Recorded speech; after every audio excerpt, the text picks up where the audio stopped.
August மாதம் 25ஆம் நாள் செவ்வாய்க்கிழமை. பொதுக்காலம் வாரம் 21. வாழ்வின் வார்த்தைகள். இறை வார்த்தை உங்கள் வாழ்க்கை வழிகாட்டி. முதல் வாசகம். எங்கள் வாய்மொழி திருமுகம் வழியாக அறிவிக்கப்பட்டவற்றில் நிலையாயிருங்கள். திருத்தூதர் பவுல் தெசலோனிக்கருக்கு எழுதிய 2ஆம் திருமுகத்திலிருந்து வாசகம். அதிகாரம் 2, இறை வார்த்தைகள் 1 முதல் 3 வரை மற்றும் 14 முதல் 17 வரை.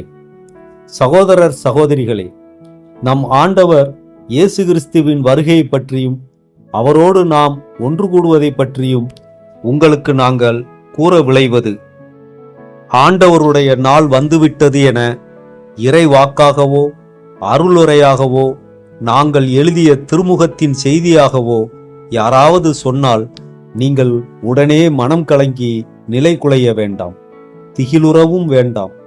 எவரும் உங்களை எவ்வகையிலும் ஏமாற்ற இடம் கொடாதீர். நம் ஆண்டவர் இயேசு கிறிஸ்துவின் மாட்சியை நீங்கள் அடையும் பொருட்டே நாங்கள் அறிவித்த நற்செய்தியின் வழியாக அவர் உங்களை அழைத்தார். ஆகவே அன்பர்களே, எங்கள் வாய்மொழி வழியாகவோ திருமுகம் வழியாகவோ அறிவிக்கப்பட்ட முறைமைகளை பற்றி கொண்டு அவற்றில் நிலையாயிருங்கள். நம் ஆண்டவராம் இயேசு கிறிஸ்துவும் நம்மீது அன்பு கூர்ந்து தம் அருளால் நிலையான ஆறுதலையும் எதிர்நோக்கையும் அளித்த நம் தந்தையாம் கடவுளும் உங்கள் உள்ளங்களுக்கு ஊக்கமளித்து நல்லதையே சொல்லவும் செய்யவும் உங்களை உறுதிப்படுத்துவார்களாக. ஆண்டவரின் அருள்வாக்கு. இறைவனுக்கு நன்றி. பதிலுரை பாடல். திருப்பாடல் 96. பல்லவி. மண்ணுலகிற்கு நீதி தீர்ப்பு வழங்க ஆண்டவர் வருகின்றார். வேற்றினத்தாரிடையே கூறுங்கள், ஆண்டவரே ஆட்சி செய்கின்றார். பூவுலகு உறுதியாக நிலைநிறுத்தப்பட்டுள்ளது, அது அசைவுறாது. அவர் மக்களினங்களை நீதி வழுவாது தீர்ப்பிடுவார். பல்லவி.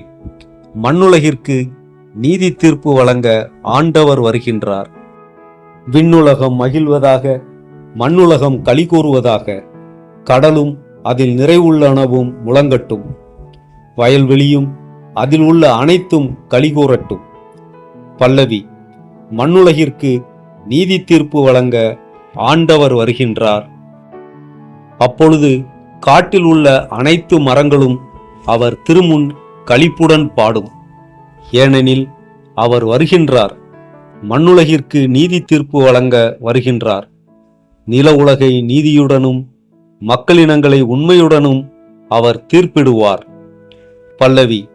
மண்ணுலகிற்கு நீதி தீர்ப்பு வழங்க ஆண்டவர் வருகின்றார். நற்செய்திக்கு முன் வாழ்த்தொலி. அல்லேலுயா, அல்லேலுயா. கடவுளுடைய வார்த்தை உயிருள்ளது, ஆற்றல் வாய்ந்தது. உள்ளத்தின் சிந்தனைகளையும் நோக்கங்களையும் சீர்தூக்கி பார்க்கிறது. அல்லேலுயா. நற்செய்தி வாசகம். நீதி, இரக்கம், நம்பிக்கை ஆகியவற்றை கண்டிப்பாய் கடைபிடிக்க வேண்டும். மத்தேயு எழுதிய தூய நற்செய்தியிலிருந்து வாசகம்.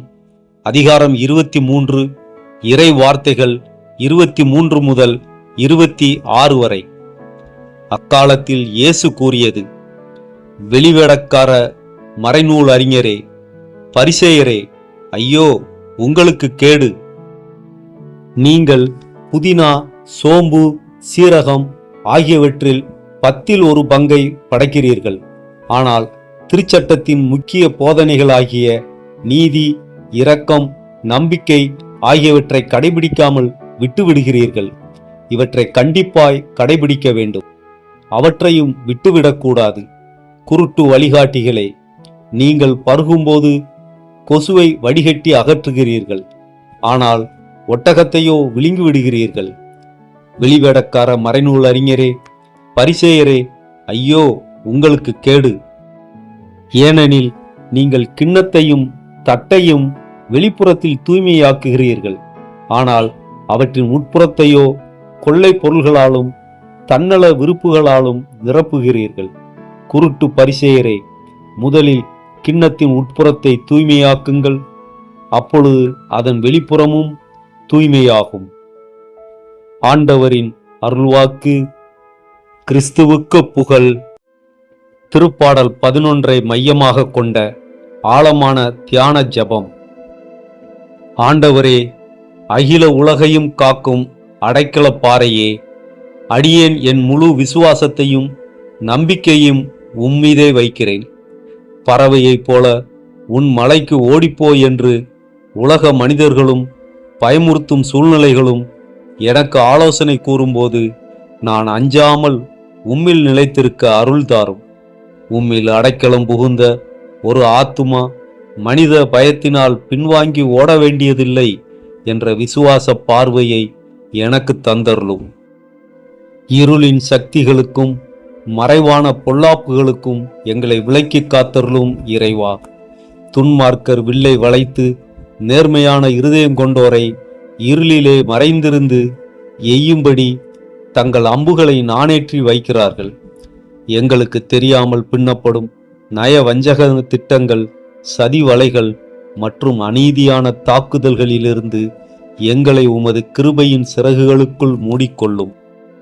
ஆண்டவரே, மண்ணுலகின் ஒழுங்குகள் குலையும் போது நீர் மாறாதவராய் ஆளுகை செய்கிறீர். உமது கண்கள் உலக மாந்தரை கூர்ந்து நோக்குகின்றன.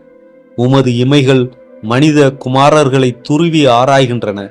நாங்கள் படும் பாடுகளையும் மறைவான கண்ணீரையும் மனிதரின் அநீதிகளையும் நீர் ஒருபோதும் காணாமல் விட்டுவிடுவதில்லை என்பதை எண்ணி ஆறுதல் அடைகிறோம்.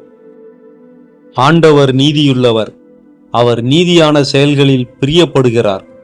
நேர்மையான உள்ளம் கொண்டோர் உமது திருமுகத்தை காண்பார்கள் என்ற உன்னத வாக்குறுதிக்காக நன்றி செலுத்துகிறோம். வஞ்சகமும் அநீதியும் நிறைந்த இவ்வுலகில் நேர்மையும் தூய்மையும் உள்ள இருதயத்தோடு நாங்கள் வாழ எங்களை வழிநடத்தும். எங்கள் வாழ்வின் முடிவில் உமது திருமுகத்தின் பிரகாசத்தைக் கண்டு உம்மோடு என்றென்றும் நிலைத்திருக்கும் பாக்கியத்தை எங்களுக்கு தந்தருளும். எங்கள் ஆண்டவரும் மீட்பருமாகிய இயேசு கிறிஸ்துவின் திருப்பெயரால் ஜெபிக்கிறோம். ஆமேன். திருச்சிலுவை அடையாளத்தினாலே தீயோனிடமிருந்து எங்களை விடுவித்தருளும் எங்கள் இறைவா. தந்தை, மகன், தூய ஆவியார் பெயராலே ஆமேன். திருச்சிலுவை நமது அடையாளம்.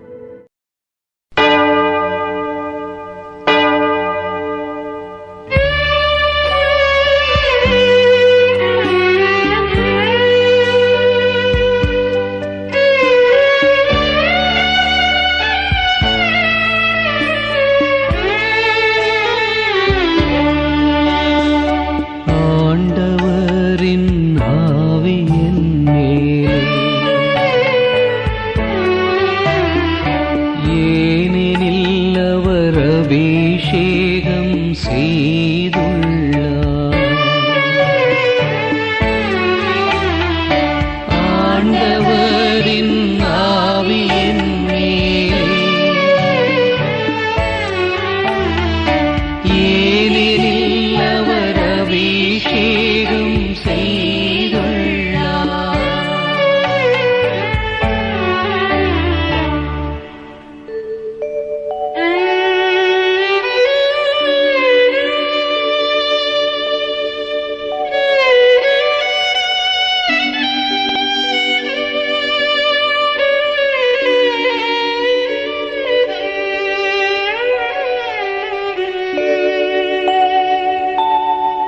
எளியோருக்கு நற்செய்தி சொல்லவும், சிறைப்பட்டோர் விடுதலை அடைவர் என அறிவிக்கவும் ஆண்டவர் என்னை தேர்ந்தெடுத்தார்.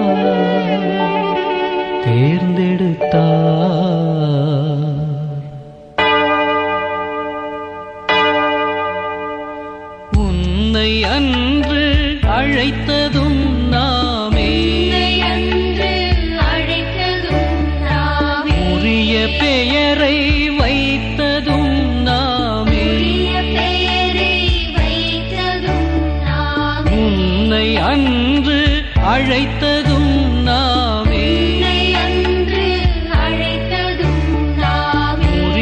பெயரை வைத்ததும் நாமே. உன்னை அன்று மீட்டதும் நாமே.